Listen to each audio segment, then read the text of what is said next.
যদি আমরা পুকুর যখন চাষ করব, যদি সকালবেলা পিএইচ চেক করি তাহলে থাকতে হবে 7.5। যদি বেলা সকাল মানে 7টা থেকে 8টা বা 9টা অবধি আমি যদি চেক করি সেক্ষেত্রে হবে আমার 7.5। 9টার পরে যদি হয় সেক্ষেত্রে পিএইচ হবে 8।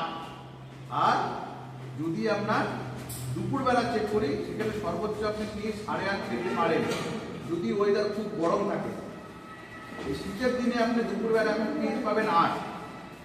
খুব সকালে যদি চেক করেন আপনি 7 পাবেন সর্বোচ্চ, 7 থেকে 7.5।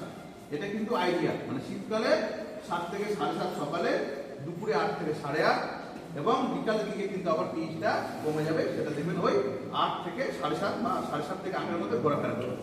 এটা হচ্ছে শীতকালে। আর গরমকালে 8 সাড়ে 8-এর মধ্যে বিকেলবেলা ঘোরাফেরা করবে পিএইচটা। এটা হচ্ছে আইডিয়া।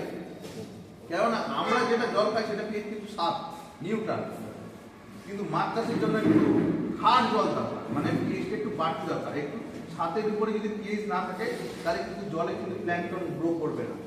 যে সবুজ কণা জুপ্ল্যাঙ্কটন ফাইটোপ্ল্যাঙ্কটন বলি সেটা কিন্তু গ্রো করবে না। সেই জন্য মাছ চাষের ক্ষেত্রে আমরা পিএইচটা 7.5 থেকে 8.5-এর মধ্যে থাকা উচিত, এটা আমরা বলি। কিন্তু কোন টাইমে কত থাকা উচিত সেটা আমি একটু আপনাদের বিস্তারিতভাবে জাস্ট জানানোর চেষ্টা করলাম।